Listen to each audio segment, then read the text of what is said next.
Halo semua, kembali lagi di channelku.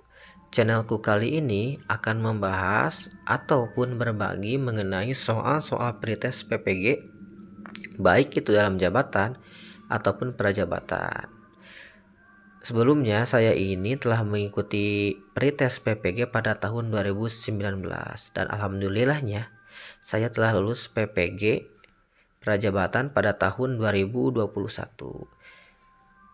Baik itu PPG dalam jabatan ataupun prajabatan, kisi-kisi pretestnya sama, bentuk soalnya sama, waktu pengerjaannya pun sama, tingkat kesulitannya pun sama. Jadi tidak ada perbedaan karena dikeluarkan resmi oleh Direktorat PPG-nya tersebut. Oke, gak usah lama-lama. Mari kita saksikan video ini dengan hikmat dari awal sampai akhir, jangan di skip ya. Tapi sebelum itu jangan lupa subscribe, share, dan komen. Biar channelku ini menjadi channel yang bermanfaat bagi orang lain, khususnya untuk guru-guru yang ada di Indonesia. Oke, kalau begitu kita simak video ini. Soal-soal yang saya berikan kali ini berdasarkan kisi-kisi seleksi akademik PPG tahun 2022 yang dikeluarkan oleh Direktorat PPG Ditjen GTK. Mari kita bahas atau kita jawab soal nomor 1 ini. Contoh penerapan teori behavioristik yang dapat dilakukan oleh guru dalam praktik pembelajaran adalah A. Membimbing siswa dalam memperoleh pengetahuan baru. B. Menyediakan atau memberikan kegiatan-kegiatan yang merangsang keingintahuan siswa dan membantu mereka mengekspresikan gagasannya. C. Memberikan stimulus kepada peserta didik berupa penataan lingkungan belajar. D. Memahami tahap-tahap perkembangan peserta didik dan menggunakan metode pembelajaran sesuai dengan tahap tersebut. E. Memberikan penjelasan pengetahuan baru.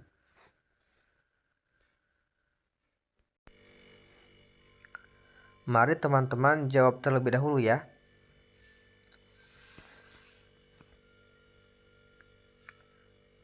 Udah ya? Pasti teman-teman tahu teori behavioristik itu apa. Menurutku, teori behavioristik ini memiliki kata kunci terdapat stimulus dan terdapat respon dalam kegiatan pembelajarannya. Stimulus itu diciptakan atau dibuat oleh guru. Seperti apa? Seperti penataan lingkungan belajar, memberikan media pembelajaran, ataupun yang lainnya, intinya mendesain pembelajaran tersebut. Sedangkan responnya siswa. Artinya apa? Siswa merespon atau menanggapi stimulus yang diberikan oleh guru tersebut. Jadi, stimulus dan respon itu harus ada dalam kegiatan pembelajaran menurut teori behavioristik tersebut. Mari teman-teman kita bahas option A. Option A membimbing siswa dalam memperoleh pengetahuan baru. Di dalam pernyataan ini, kalau kita cermati, kita amati, tidak terdapat stimulus ataupun respon sama sekali. Maka dari itu, mari kita buang pilihan yang A. Sekarang kita pindah yang ke option B. Di option B, menyediakan atau memberikan kegiatan-kegiatan yang merangsang keingintahuan siswa dan membantu mereka mengekspresikan gagasannya. Mungkin ini bisa terdapat stimulus dan responnya. Kalau kita cermati dengan baik-baik, stimulusnya terdapat pada kegiatan-kegiatan yang merangsang keingintahuan siswa. Sedangkan responnya, siswa itu dapat mengekspresikan gagasannya. Kita simpan dulu aja jawaban yang option B. Kita bahas yang option C. Kalau yang option C memberikan stimulus kepada peserta didik berupa penataan lingkungan belajar. Di sini ada kata stimulus, tetapi teman-teman jangan terkecoh ya dengan pernyataan atau ada kata stimulus tersebut. Tapi kita simpan dulu jawaban yang C. Kita bahas yang D. D. Memahami tahap-tahap perkembangan peserta didik dan menggunakan metode pembelajaran sesuai dengan tahap tersebut. Di option D ini menurut saya tidak ada hubungannya terhadap teori behavioristik. Kita hilangkan jawaban D, oke? Yang E, memberikan penjelasan pengetahuan baru. Tidak ada kaitannya sama sekali terhadap teori behavioristik ini. Option yang tersisa yaitu dua lagi, option B dan option C. Kalau kita telah dua opsi lagi, yang B menyediakan atau memberikan kegiatan-kegiatan yang merangsang keingintahuan siswa dan membantu mereka mengekspresikan gagasannya. Di sini telah saya jelaskan sebelumnya, terdapat stimulus dan responnya sangat jelas ya. Kalau yang C memberikan stimulus kepada peserta didik berupa penataan lingkungan belajar.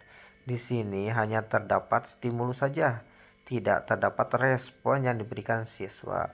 Maka dari itu jawabannya dapat kita simpulkan untuk pertanyaan nomor 1 ini, jawabannya adalah B. Menyediakan atau memberikan kegiatan-kegiatan yang merangsang keingintahuan siswa dan membantu mereka mengekspresikan gagasannya. Di sini teman-teman, saya memberikan pembahasan sekilas mengenai teori behavioristik yang saya pahami. Behavioristik memandang bahwa belajar merupakan bentuk dari suatu perubahan yang dialami peserta didik dalam hal kemampuannya untuk bertingkah laku dengan cara yang baru sebagai hasil interaksi antara stimulus dan respon. Telah saya utarakan sebelumnya ya, stimulusnya itu adalah perannya seorang guru, di mana guru ini harus dapat menciptakan lingkungan belajar atau mendesain lingkungan belajar tersebut. Sedangkan responnya perannya siswa. Nanti siswa akan merespon atau menanggapi lingkungan belajar yang diciptakan oleh guru. Adapun kata kunci lainnya, teori behavioristik ini hanya melihat hasil belajar, tidak peduli bagaimana prosesnya. Kata kuncinya stimulus dan respon. Ini adalah pemahaman saya mengenai teori behavioristik ini. Oke teman-teman, mari kita lanjut ke soal yang nomor 2. Aliran ini lebih menekankan pada keaktifan siswa selama kegiatan belajar, aktif berpikir, menyusun konsep-konsep serta memberi makna tentang hal-hal yang dipelajari, dan yang paling penting terwujudnya belajar adalah niat peserta didik itu sendiri. Pernyataan tersebut merupakan aliran dari teori A. Behavioristik, B. Kognitivistik, C. Konstruktivistik, D. Humanistik, E. Sibernetik. Mari teman-teman jawab terlebih dahulu pertanyaan nomor 2 ini. Sudah ya? Mari kita jawab dan kita bahas soal nomor 2 ini. Jawaban dari soal nomor 2 ini yaitu jawabannya C. Konstruktivistik. Mari kita bahas. Teman-teman, di sini saya memberikan pembahasan secara sekilas ya mengenai kata kunci dari setiap teori pembelajaran. Yang pertama, teori behavioristik. Telah saya jelaskan ya sebelumnya ini di tayangan sebelumnya. Kita lanjut aja ke yang nomor kedua, yaitu kognitivistik. Kata kuncinya, peserta didik itu dalam memahami suatu ilmu, pengetahuan harus terstruktur dari sederhana menuju yang rumit. Teori ini menganggap proses pembelajaran sangat penting. Yang ketiga, konstruktivistik. Intinya, peran guru itu hanya fasilitator.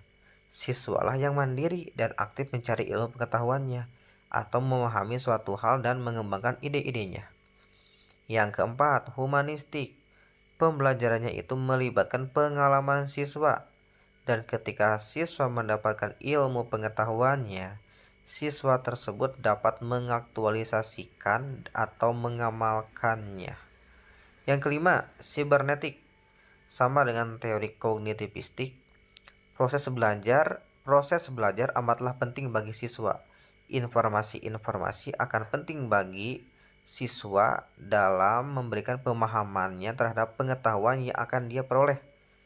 Ini teori yang menjadi dasar pembelajaran berbasis teknologi atau pembelajaran jarak jauh. Sekarang teman-teman masuk ke dalam soal ketiga. Pertanyaannya, seluruh komponen pendidikan memiliki tujuan yang sama, yaitu terbentuknya manusia yang ideal, manusia yang dicita-citakan, yaitu manusia yang mampu mencapai aktualisasi diri. Pernyataan tersebut merupakan bagian dari teori A. Behavioristik, B. Kognitivistik, C. Konstruktivistik, D. Humanistik, dan E. Sibernetik. Berdasarkan teori pembelajaran yang telah saya jelaskan, manusia yang mampu mencapai aktualisasi diri, kata kuncinya adalah aktualisasi diri. Maka jawabannya yaitu D. Humanistik. Mari kita simak lagi pembahasan mengenai teori pembelajaran tersebut. Yang pertama, behavioristik, sudah jelas ya, kata kuncinya stimulus dan respon. Yang kedua, kognitivistik, kata kuncinya itu adalah proses pembelajaran sangat penting. Dan pembelajarannya itu harus dimulai dari yang sederhana menuju yang rumit. Sedangkan yang ketiga, konstruktivistik, intinya siswa itu aktif mandiri mencari ilmu pengetahuannya. Yang keempat, sudah jelas ya, siswa itu mendapatkan ilmu pengetahuan, lalu dari ilmu pengetahuan itu dia dapat mengaktualisasikan diri atau mengamalkannya. Yang kelima, sibernetik, sama dengan penjelasan dari teori kognitivistik. Maka pertanyaan yang nomor 3 tersebut sudah jelas bahwa jawabannya yaitu adalah teori humanistik. Teman-teman, untuk soal nomor 4 dan nomor 5 tidak akan saya jawab dan kerjakan. Nomor 4 dan nomor 5 ini akan saya berikan untuk kalian sebagai latihan kalian memahami teori pembelajaran. Teman-teman, ini soal nomor 4, silahkan kalian pause dulu videonya, tulis, baca dengan cermat, lalu tuliskan atau ketik jawabannya di kolom komentar ya. Kemudian ini soal nomor 5-nya ya teman-teman. Silahkan kalian pause kembali videonya.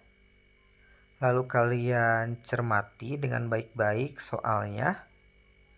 Setelah itu kalian ketik jawabannya di kolom komentar.